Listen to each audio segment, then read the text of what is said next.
போகாதது இருக்கட்டும். நீங்க சார் நீ மறுபடியும் என்ன உங்களை மாட்டிட்டு அப்படி கிடையாது. நீங்க கேள்வி பதில் பாலியல் ஜல்சா கட்சி சொன்னது யாரு? திமுக அப்ப வியூகம்ன்றீங்க. அது ஒரு வியூகமா? அது அமைக்கிறதா தகவல் வருது. உங்களுக்கு தகவல் தெரிஞ்சு நான் சொல்றேன் சார். நான் ஒண்ணும் கிடையாது சார். அமைக்கட்டேன்ற நான். ஆனா அப்படி அமைஞ்சா இந்த முதல்ல ஞாபகப்படுத்திடுறேன். ஃபர்ஸ்ட் வந்து நான் சொல்லிடுறேன். இது அட்டெண்டன்ஸ் கொடுத்துறேன். தாவேகா சொல்லல பாலியல் ஜல்சா கட்சின்னு. பாலியல் ஜல்சா கட்சி அந்த திமுக தான் சொல்லுச்சு. மக்கள் வந்து பார்த்தீங்கன்னா ஒரு புறந்தல்னா ஒரு கட்சி சார். பிஜேபியை பொறுத்த வரைக்கும் தமிழ்நாட்டு மக்கள் புறந்தல்ட்டாங்க. ஆத்மார்த்தமான கூட்டணி தான் ஏன் சார் வெளியே போறாங்க? கூட்டணின்றது வந்து பார்த்தீங்கன்னா வந்து வெறும் வந்து அதனால தான் நான் சொன்னேன், கைகள் தான் எனக்கு மனசு இணையில. இல்லைன்னா நீங்க வீரியா கம்யூனிஸ்ட் கூட விட்டு போறாங்கன்னா என்ன? நீங்க நடத்தின விதம் அந்த மாதிரி. அங்க எப்படி நடத்துறாங்க பாருங்க. இப்படி நடத்துறாங்க. ஆமா, அமைச்சர் பதவி கொடுத்துட்டாங்க. அப்படியே வாழ்வுலையும் சாவுலையும் ஒன்னா இருப்போம்னு சொல்றாங்க. ஆனா நீங்க என்ன பண்ணீங்க? விஜய் பாருங்க, தாவேகாவை வீழ்த்தணும். ஆமா, விஜய் அரசியல் வந்து பாத்தீங்கன்னா வந்து ஒரு முடிவு கொண்டு வரணும் அப்படின்னு சொன்னா எந்த பக்கம்லாம் வந்து காய் நகர்த்த முடியுமோ அதை செய்வாங்க. இப்ப நீங்க ஒரு பிஜேபி கூட போய் சேர்ந்து நீங்களும் சேர்ந்து கிடைக்க வேண்டிய எம்பியை சேர்ந்து இழந்துட்டீங்கன்னா கூட போயிட்டு அப்படியே யோசிப்பாங்கல்ல. அப்ப இங்க டிவிக்கு வந்து பாத்தீங்கன்னா வந்து ஒரு 20 எம்பி ஜெயிச்சாலே போதும், அடுத்து பிரைம் மினிஸ்டர் ரேஸ்ல இருக்கிறாங்க அவங்க. புரியுதுங்களா? இதெல்லாம் நடக்க வாய்ப்பு இருக்கு சார். இந்த மண் எப்படி இருந்தாலும் பார்த்தீங்கன்னா வந்து அகைன்ஸ்ட் பிஜேபி சார். தமிழ்நாட்டு மண் நீங்கள் என்ன டக்கர் அடித்தாலும் சரி. காரணம்னு கேட்டிங்கன்னா நீங்கள் சொன்ன பெரியாருடைய அந்த மூத்திர சட்டியிலேருந்து கசிஞ்ச அந்த மூத்திரம் வந்து மண்ணில் வந்து ஊறியிருக்கு. அங்கே வந்து புல்லு பூண்டு எதுவுமே முளைக்காது. அதான் உண்மை. அம்மா ஆட்சி காலத்துக்கு பிறகு அதிமுக கொஞ்சம் வந்து பார்த்தீங்கன்னா அவங்களுக்கு வந்து உரம் போட்டாங்க. ஆமா ஆமா ஆமா. ஆனால் அது வேலைக்கு ஆகலை. ஏன்னா அவங்களுக்கே உரம் தேவைப்படுது, அவங்களுக்கே இல்லை. சரி. ஆனால் இங்கே வந்து திமுக தான் வந்து வலிமையாக வந்து பார்த்தீங்கன்னா பிஜேபியை வந்து பார்த்தீங்கன்னா நசுக்கி இருக்கு, ஒடுக்கி இருக்கு. சரி, அப்ப நீங்க வந்து அவங்களோட கூட்டணி பண்ணா மக்கள் என்ன நினைச்சுக்கீங்க?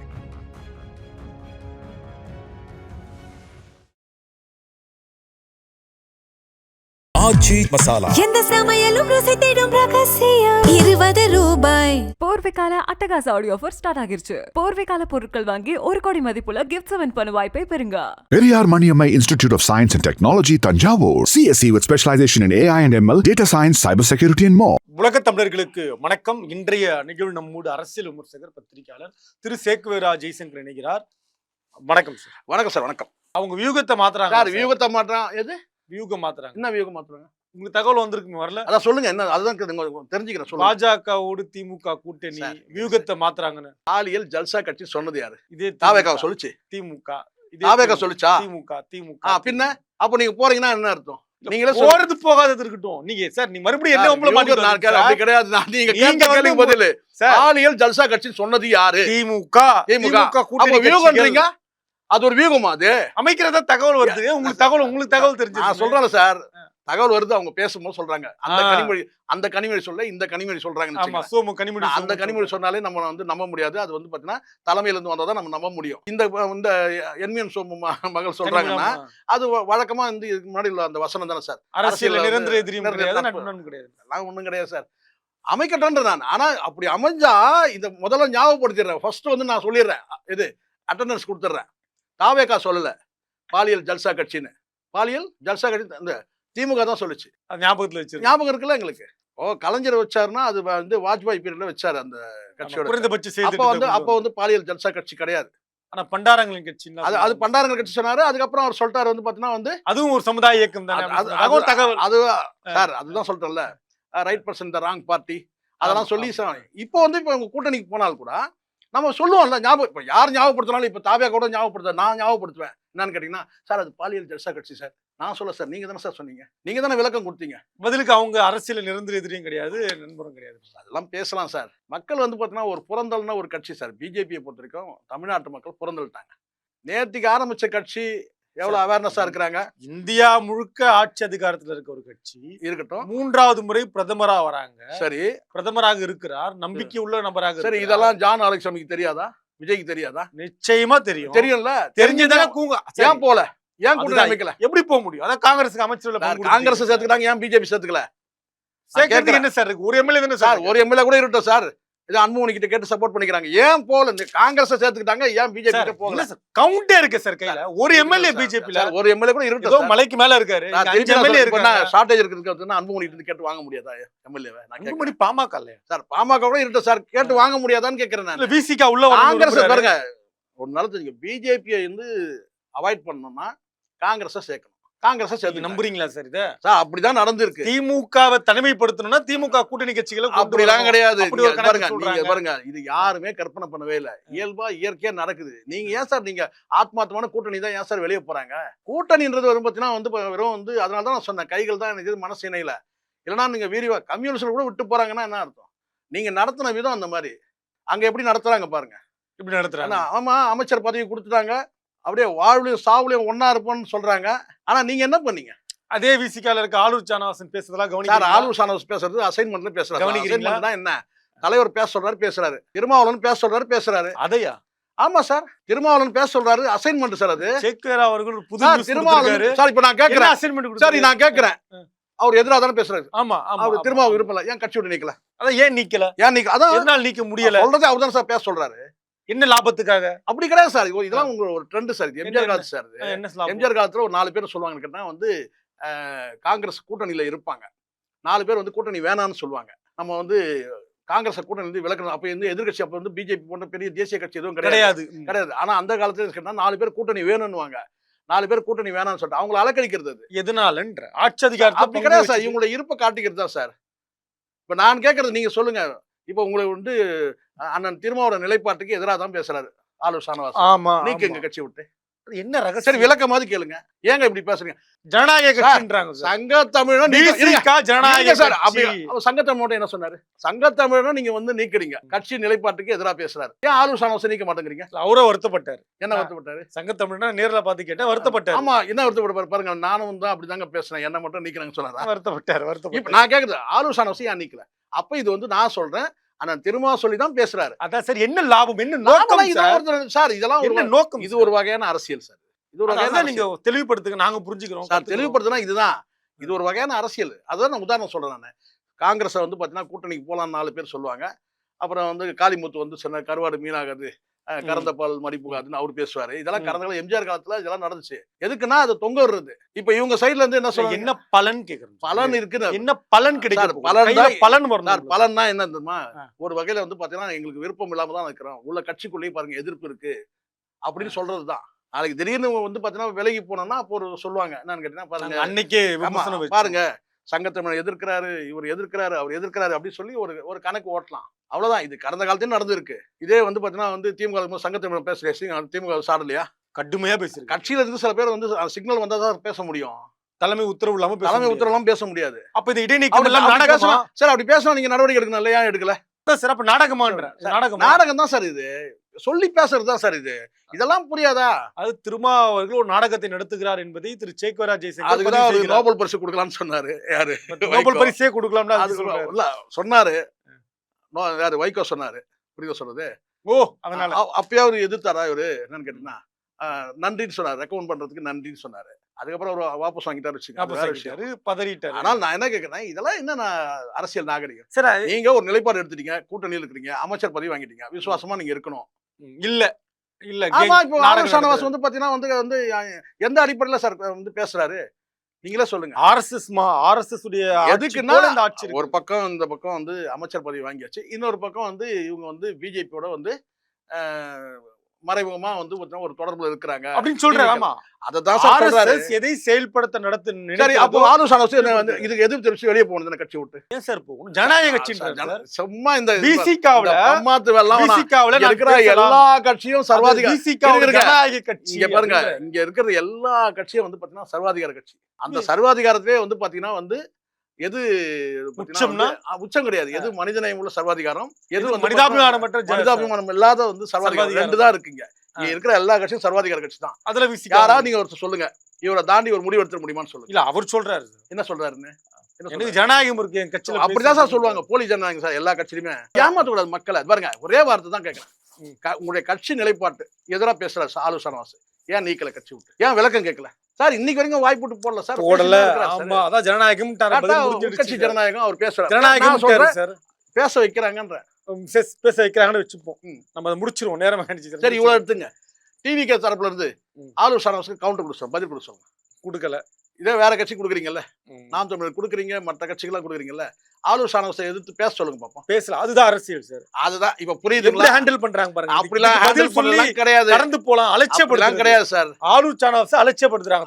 அலட்சியப்படுத்தலாம் அப்படி கிடையாது. அப்படி கடந்து அரசியல் கருத்துன்னு வரும்போது அது பதில் சொல்லிதான் ஆகணும். கூட்டணி கட்சியில இருக்கிற ஒருத்தர் வந்து பேசுறாங்க, யாருக்கு பதில் சொல்றோம்னு இருக்குல்ல, அது கலைஞர் கையால வரல. இங்க பாருங்க, நம்ம யாருக்கு பதில் சொல்றோமோ அவங்க மேல வந்துருவாங்க. இந்த கதையெல்லாம் இங்க நடக்காதீங்க. இப்ப இதே வந்து பாத்தீங்கன்னா நாம் தமிழர் கட்சினா மட்டும் பாத்தீங்கன்னா எல்லாருக்கும் பதில் கொடுப்பீங்களா நீங்க? அதுல இருக்க 2ஆம் கட்டம் 3ஆம் கட்டம் எல்லாருக்கும் நீங்க பதில் கொடுக்குறீங்கல்ல. சீமான் முதற்கொண்டு எல்லாருக்கும் பதில் கொடுக்குறீங்கல்ல. ஏன் இங்க வேக மாட்டேங்குது சார்? Okay sir. ஏன் விசிக செயலியா வேக மாட்டேங்குது? நேரம் ஆயிடுச்சுன்னா முடிக்கணும். நான் நேர்மையா நேரடியா கேக்குறேன். நீங்க மூத்த பத்திரிகையாளராக ஒரு உண்மையை நீங்க சொல்லணும். தகவல் வந்து இளைய பத்திரிகை இளைய பத்திரிகை பாஜக கூட்டணி அமைவதற்கான வாய்ப்பு இருக்கா இல்லையா? அவ்வளவுதானே. விஜய் பாருங்க, தாவேகாவை வீழ்த்தணும். ஆமா, விஜய் அரசியல் வந்து பாத்தீங்கன்னா வந்து ஒரு முடிவு கொண்டு வரணும் அப்படின்னு சொன்னா எந்த பக்கம்லாம் வந்து காய் நகர்த்த முடியுமோ அதை செய்வாங்க. கண்டிப்பா செய்யறாங்களா? செய்யறாங்க. அப்ப என்ன எதிர்பார்க்கலாம் விரைவில்? நம்ம அதெல்லாம் சொல்லி விரைவில் எதிர்பார்க்கலாம். உங்க எதிர்பார்ப்புலாம் நான் பதில் சொல்ல முடியாது. செய்யறாங்கன்றீங்க. தாவேகா அரசை வீழ்த்தணும் முடியுமா? அதுதான் அப்படி பண்ணாம கிடையாது. அப்படி ஒரு காய் நகர்த்தல் பண்றாங்க. ஆனா 29 வந்து பேக் ஃபயர் என்ன பண்ணீங்க? 29 நாடாளுமன்ற. ஆமா, தமிழ்நாட்டை வந்து பிஜேபிக்கு எதிரான மனநிலை நீங்க தான் வந்து வேறு ஒண்ணு இருக்கீங்க. சரி, ஒரு எம்பி கூட வர போறது இல்ல. சரி, இப்ப நீங்க ஒரு பிஜேபி போய் சேர்ந்து நீங்களும் சேர்ந்து கிடைக்க வேண்டிய எம்பியை சேர்ந்து இழந்துட்டீங்கன்னா கூட போயிட்டு அப்படியே யோசிப்பாங்கல்ல. அப்ப இங்க டிவிக்கு வந்து பாத்தீங்கன்னா வந்து ஒரு 20 எம்பி ஜெயிச்சாலே போதும், அடுத்து பிரைம் மினிஸ்டர் ரேஸ்ல இருக்கிறாங்க அவங்க. புரியுங்களா? இதெல்லாம் நடக்க வாய்ப்பு இருக்கு சார். அப்படியா? ஆமா, நீங்க 37 சீட்டு கிடைக்கும் போது அது முறையா வந்து கரெக்டா வந்து அதை தக்க வைக்கிறதுக்கான வேலையை செஞ்சிடணும். நீங்க வெறும் சீனை மட்டும் போட்டிருந்தீங்க திமுக. ஆமா, சரி. அதெல்லாம் வந்து பாத்தீங்கன்னா அந்த இருக்கிற வெற்றி வாய்ப்பு இதே சட்டமன்றத்தை நான் கூட சொல்றேன் பாருங்க, 200 வெல்வோன்னு சொன்னாருன்னா கொளத்தூர் தொகுதியில எவ்வளவு வேலை நடந்திருக்கு. அந்த மக்கள் வந்து வாக்களிச்சிருக்காங்க. ஆனா எங்க கோட்டை விட்டாங்க? ஒரு 8000 9000 வாக்குகள், ஒரு 10000 வாக்குகள். ஆமா, 8500 வாக்குகள். அந்த 10000 வாக்குகள் இழந்தது யாராலும் கிடையாது, கட்சியோட நிர்வாகிகள் தான் இருந்தாங்க. என் பார்வையில நான் சொல்றேன், நிர்வாகிகள் தான் காரணம், மக்கள் காரணமே கிடையாது. உங்க பார்வை? ஆமா, நிர்வாகிகள் தான் விட்டாங்க, கோட்டை விட்டாங்க. அது திருத்தம். எங்கேயோ ஒரு ஸ்ட்ரீட்ல எங்கேயோ ஒரு பகுதியில வந்து பாத்தீங்கன்னா மொத்தமா போயிடுச்சு, தப்பு நடந்திருக்கு. ஆமா, 1,00,000 ஓட்டு லீடிங் எங்க இருக்குது, 10,000 எங்க இருக்கு சார்? மக்கள் என்ன வாக்களிச்சிருக்காங்க. ஆனா அது வந்து நிர்வாகிகள் அங்க வந்து கவனக்குறைவா இருந்துட்டாங்க. நிர்வாகம் செய்த தவறு. ஆமா, நீங்க கட்சி தலைமை கட்சி தலைமை அதை தவறு செய்யுமா? பிஜேபியோட போனா அதுவும் தவறு தான். நம்ம அதை வந்து இப்ப நான் தான் சொல்றேன்ல, இங்க ஒண்ணு மட்டும் உறுதியா சொல்றேன். உங்களுக்கு தகவல்லாம் வந்திருக்கும். இருங்க, ஒண்ணு மட்டும் என்கிட்ட சொல்ல மாட்டீங்க, ரகசியமா வச்சிருக்கீங்க. ஒண்ணு மட்டும் நான் உறுதியா சொல்றேன். தகவல் சொல்லுங்க. இந்த மண் எப்படி இருந்தாலும் பாத்தீங்கன்னா வந்து அகைன்ஸ்ட் பிஜேபி சார். தமிழ்நாட்டு மண்ணு நீங்க என்ன டக்கர் அடிச்சாலும் சரி. காரணம் கேட்டீங்கன்னா, நீங்க சொன்ன பெரியாருடைய அந்த மூத்திர சட்டில இருந்து கசிஞ்ச அந்த மூத்திரம் வந்து மண்ணுல வந்து ஊறி இருக்கு. அங்க வந்து புல்லு பூண்டு எதுவுமே முளைக்காது. உண்மை. அப்ப நீங்க என்ன செய்றீங்க? நாங்க ட்ரை பண்றோம் சொன்னா எப்படி? பெரியார் ஆத்மா மன்னிக்குமா உங்களை? நீங்களே சொல்லிருக்கீங்க, சங்கின்னு சொல்லிருக்கீங்க. பண்டாரம் சொன்னா விடுங்க, பழைய கதை. சங்கின்னு சொல்லிருக்கீங்க. சனாதனம் வந்து பாத்தீங்கன்னா வந்து கொசுன்னு ஒப்பிட்டிருக்கீங்க. ஆமா, ஒழிக்கப்படணும். இப்ப எல்லாம் பேசிட்டு நீங்க வந்து பிஜேபி கூட போனீங்கன்னா எப்படி ஒர்க் அவுட் ஆகுமா? அது மக்கள் ஏத்துப்பாங்களா சார்? நான் தெளிவா கேக்குறேன். நான் வந்து தெளிவா தான் இது கேட்டு வரீங்க. சொல்லுங்க, முடிக்கணும். சொல்லுங்க. நீங்க வந்து என்ன குழப்பறீங்க? குழப்பலாம் இல்ல. நான் என்ன கேட்டேன், நீங்க உங்களுக்கு உங்க நட்பு வட்டத்துல இருந்து சில தகவல் வந்திருக்கும். அதுதான் சார் தகவலின் அடிப்படையில சமீட்சையா வரக்கூடிய தகவல். வந்து சோர்சஸ் எல்லாம் நான் சொல்ல மாட்டேன். சொல்றேன், அப்படி ஒரு பேச்சுவார்த்தை தான் கேட்டீங்கன்னா நடக்குது. இப்படியா நடக்க கூடாது சார்? என்ன சார் வலையில சிக்கவே மாட்டீங்க? அது கிடையாது, நான் சொல்ற பாருங்க, இப்படியா நடக்க கூடாதுன்னு ஏமாத்துறீங்க சார். ஏன்னா இந்த இடத்துல வந்து தேசிய கட்சிகள் ஒரு பார்த்தீங்கன்னா பலம் நமக்கு தேவை. அங்க ஒரு தேசிய கட்சி இருக்கு, காங்கிரஸ் இருக்கு. இப்ப அங்கேயும் போய் அங்கேயும் போய் உள்ள நுழைய முடியாது. அப்ப இந்த இடத்துல என்ன செய்யறாங்கன்னு கேட்டீங்கன்னா வந்து ஒண்ணு அவங்க கேட்ட சீட்டை கொடுத்து இது கொஞ்சம் இறங்கி வந்து கூட்டணி ஆட்சிகளாம் ஒத்துட்டு இருந்தீங்கன்னா காங்கிரஸ் அங்க போயிருக்க மாட்டாங்க. அங்கேயும் விட்டாச்சு. பாக்குறவங்க மேல கோவப்படுவாங்க. இருக்கிறது நான் சொல்றேன். பிஜேபியோட இப்ப நான் கேட்கறேன், நீங்க காங்கிரஸோட போனதையே வந்து பாத்தீங்கன்னா இங்க வந்து ஒரு குறிப்பிட்ட மக்கள் வந்து ஏத்துக்கல, விரும்பல. காரணம் என்னன்னு கேட்டீங்கன்னா, இலங்கையில நடந்த அந்த 1.5 லட்சம் பேர் கேட்டா தமிழர்கள் விரோதியா தான் காங்கிரஸ் பாக்குறாங்க. 5 வருஷம் ஆயிடுச்சு சார். எத்தனை வருஷம் ஆனா என்ன சார்? 2000 ஈஸியா கடந்து சார். 2009ல நடக்கிற நீங்க ஏங்க சார் எத்தனை வருஷம் ஆனாங்க? 100 வருஷம் ஆகட்டுங்க, 100 வருஷம் ஆகட்டுங்க சார், 100 வருஷம் ஆகட்டும் சார். 2009ல நடக்கிறப்ப திருப்பி 2010ல வெற்றி சொல்றது உங்களுக்கு புரியல. அதே 2010 காங்கிரஸுக்கு இங்க வந்து பாத்தீங்கன்னா செல்வாக்கு இழந்து எதனால நீங்க சொல்லுங்க, ஒரு காரணம் சொல்லுங்க. காங்கிரஸ் தமிழ்நாட்டுல செல்வாக்கு இழந்ததுக்கு ஒரு காரணம் சொல்லுங்க சார். நான் என்ன கேக்குறேன், ஒரு காரணம் சொல்லுங்க. என்ன கேட்கறலாம் கிடையாது, கேட்ட கேள்விக்கு பதில். நீங்க கேட்டீங்களா, நான் கேட்கறேன். காங்கிரஸ் இங்க செல்வாக்கு இருக்கிறதுக்கு காரணம் என்ன? எதனால சார்? 4 பேர் கூட இல்ல மறியல் போராட்டம் பண்றதுக்கு காரணம் என்ன? அவன் கட்சி கட்டுமானத்தை சரியா கட்சி கட்டுமானம் எல்லாம் கிடையாது. சார் ஒட்டுமொத்தமா வந்து புலம்பெயர்ந்த தமிழர்கள் உட்பட தமிழ்நாட்டுக்கு வந்து சார் ஈழ தமிழர் பிரச்சனை நடந்த பிறகு காங்கிரஸ் ஆட்சி வராங்க. சரி திருப்பி மறுபடியும் தமிழ்நாட்டுல கேக்குறேன் நான். அப்ப நான் தமிழ்நாட்டுல வெற்றி பெறலையா சார்? தமிழ்நாட்டுல முழுக்க திமுகவோட முதுகுல ஏறினதுனால தான் இந்த வெற்றி. அதான் நீங்களும் குறைச்சிட்டே வந்தீங்க அவங்கள. எது குறைச்சிட்டே வந்து நீங்க எங்க கொண்டு வந்து விட்டீங்க தெரியும்ல.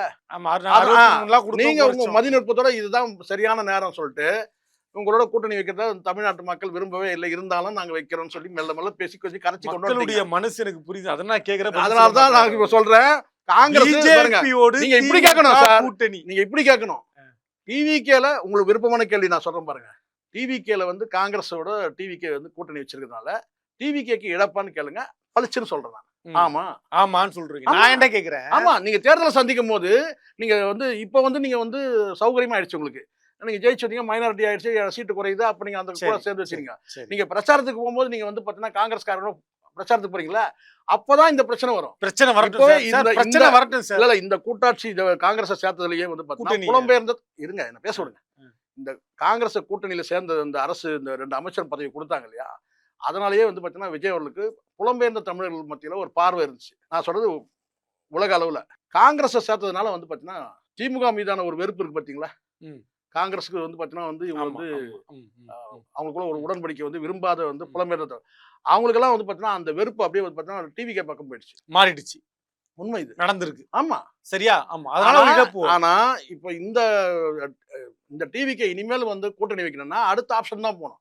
பாமக கிட்ட போகலாம், அல்லது வந்து பாத்தீங்கன்னா ஏன்னா விசிகா இப்படி போயிட்டாங்கன்னு வச்சுங்க, பாமக இல்ல நாம் தமிழ் கிட்ட போகலாம். இப்படி வந்து இப்படிதான் இவங்க போனோமே தவிர பிஜேபியோட போனாங்கன்னா இங்க இருக்கிற வந்து பாத்தீங்கன்னா வந்து நீங்க தான் பேசியிருக்கீங்க, சனாதனம் குறித்து பேசியிருக்கீங்க, வந்து பாத்தீங்கன்னா வந்து மதவாத சக்திகள் சொல்லி இங்க வந்து பாத்தீங்கன்னா வந்து அழுத்தமா பதிவு பண்ணிருக்கீங்க பிஜேபி. யாரு? திமுக. அதனால கடந்த காலத்துல இப்ப திமுக இங்க தலை தூக்காம இருக்கிறதுக்கு காரணம் திராவிட கட்சிகள் தானே, 2 கட்சி தானே. அது அதிமுக வந்து அம்மா காலத்துக்கு பிறகு பிஜேபி தலை தூக்காம இருக்கிறதுக்கு காரணம் அம்மா ஆட்சி காலத்துக்கு பிறகு அதிமுக கொஞ்சம் வந்து பாத்தீங்கன்னா அவங்களுக்கு வந்து உரம் போட்டாங்க. ஆமா ஆமா ஆமா. ஆனா அது வேலைக்கு ஆகல, ஏன்னா அவங்களுக்கே உரம் தேவைப்படுது, அவங்களுக்கே இல்ல. சரி. ஆனா இங்க வந்து திமுக தான் வந்து வலிமையா வந்து பாத்தீங்கன்னா பிஜேபி வந்து பாத்தீங்கன்னா நசுக்கி இருக்கு, ஒடுக்கி இருக்கு. சரி. அப்ப நீங்க வந்து அவங்களோட போய் கூட்டணிக்கு போனா மக்கள் என்ன நினைச்சிட்டீங்க? நீங்க மக்கள் என்ன நினைக்கிறாங்கன்றத நான் கேக்குறேன் சார். அதனால உங்களுக்கு கிடையாது திமுக பண்ணா இருக்கிறத இழந்துருவாங்க சார். என்ன சார் நீங்க என்ன நிஜமா சொல்றேன் சார். கத்துக்கிறதுக்காக பாருங்க, திமுக பிஜேபி திமுக போனாங்கன்னா திமுக இழப்பு சார். முடிச்சிடலாம் சார் நேர்காணல். இப்ப என் தம்பிங்களா என்ன சார் பேசுவாங்க? வாய்ப்பு இருக்கு சார். இப்ப யூடியூபர்ஸ் என் தம்பி வந்து யூடியூபர்ஸ் வந்து பாத்தீங்கன்னா வந்து பிஜேபி வந்து பாத்தீங்கன்னா வந்து நசுக்கி ஒடுக்கி வச்சிருக்காப்ல. யார்? யூடியூபர்ஸ் மைனர் தம்பி. சரி. அப்புறம் இன்னொரு தம்பிங்களா இருக்காங்க, நிறைய பேர் இருக்காங்க, 2-3 பேர் நம்ம தம்பிங்க. யாரு? நம்ம இந்திரகுமார் இருக்காங்க, இவங்க எல்லாம் இருக்காங்க. இவங்க எல்லாம் வந்து காலங்காலமா வந்து பாத்தீங்கன்னா பிஜேபி வந்து எதிராக வந்து பேசணும். சரி. இப்ப நீங்க திடீர்னு கூட்டணிக்கு போனா அவங்க என்ன செய்வாங்க? என்னதான் நீங்க வந்து ஒரு நியாயம் வேணாமா? நாங்க உத்தரவு போட்டா நீங்க அப்படி பேசணும். போக மாட்டாங்க, வாய்ப்பே கிடையாது சார். போக மாட்டாங்க. அப்படி போனா என்ன கேட்டா திகாவுடைய உங்களை மாதிரியான பெரியாரிஸ்டுகள் திகாவோட அந்த ஆதரவு இழக்க வேண்டியது இருக்கும். கலைஞர் காலத்துல போனா அது வேற சார். போக மாட்டாங்க. பிஜேபி போனால் வந்து பாத்தீங்கன்னா இழப்பு வந்து டிஎம்கேக்கு தான். அதாவது அந்த வார்த்தை வாயில வர மாட்டேங்குது சார். நான் கேக்குறேன் சார், நம்ம போறதுக்கான வாய்ப்பு இருக்கான்னு கேட்டா உங்களுக்கு தகவல் வந்திருக்குல்ல? அப்படி கிடையாது. நீங்க உங்களுக்கு இல்ல சார், டிவிகேவை வீழ்த்தணும்னா மீண்டும் சொல்றேன், டிவிகே வீழ்த்தணும்னா விஜய் வீழ்த்தணும்னு சொன்னா இப்படி ஒரு வாய்ப்பு இருந்தா அப்படி போய் பார்க்கலாமான்னு யோசிச்சிருக்காங்க. ஏன்னா அப்படி போனா இந்த நெருக்கடி எல்லாம் கொடுக்கணும்னு யோசிச்சிருக்காங்க. அந்த கரூர் அந்த சிபிஐ வழக்குல இதெல்லாம் யாரு பெருசா எடுத்துலாம். ஆமா, வாய்ப்பு இருக்கு. இடி இருக்கு, அமலாக்கத்துறை பண்ணலாம் சொல்றது. இப்ப இடி எல்லாம் வந்து அடுத்த லிஸ்ட் வந்துருச்சு இல்ல. சரி. இதுல இருக்கிற அமைச்சர்கள் எல்லாம் வந்து அப்போ இனிமேல் தானே இப்ப 100 நாள் முடிஞ்சிச்சு. இனிமேல் கொஞ்சம் பழனி வழக்கெல்லாம் வந்துரும். ஆமா, இனிமேல் தானே அந்த வந்து சொத்து குறிப்பு இனிமேல் தான் வரும். அதனால வாய்ப்பு இருக்கு. ஆனா போக மாட்டாங்க. ஆனா வந்து பாத்தீங்கன்னா வந்து இழப்பு வந்து பாத்தீங்கன்னா லாங் டைம் இழப்பாயிடும். கண்டிப்பா. ஏன்னா இவங்க வந்து பாத்தீங்கன்னா டிஎம்கேயோட வலிமை என்னன்னு கேட்டா வந்து கொள்கை தான் வலிமை. ஆமா, அந்த கொள்கையை தாரா வாத்துட்டு நீங்க வந்து பாத்தீங்கன்னா வந்து பிஜேபியோட போனீங்கன்னா லாஸ் இல்ல, பெர்மனன்ட் லாஸ், பெரிய இழப்பு திமுகவுக்கு இருக்கு. அதனால திமுக போக மாட்டாங்க நீங்க சொல்றீங்க. நிரந்தர இழப்பு இருக்கு, ஆனா வந்து தற்காலிகமா வந்து ஆதாயம் கிடைக்கலாம் இல்ல, ஏன்னா இவங்களை நசுக்கலாம்ல. அதனால திமுக போகாதுன்னு சொல்றீங்க. போகலாம் அல்லது போகாமையும் போகாம இருக்கலாம். நன்றி. ஆச்சி மசாலா. எந்த சமையலும் ருசி தேடும் ரகசியம். 20 ரூபாய். போர்வைக்கால அட்டகாச ஆடியோ ஆஃபர் ஸ்டார்ட் ஆகிருச்சு. போர்வைக்கால பொருட்கள் வாங்கி 1 கோடி மதிப்புள்ள கிஃப்ட்ஸ் வின் பண்ண வாய்ப்பை பெறுங்க. Periyar Maniammai Institute of Science and Technology, Tanjavur. CSE with specialization in AI and ML, data science, cybersecurity and more.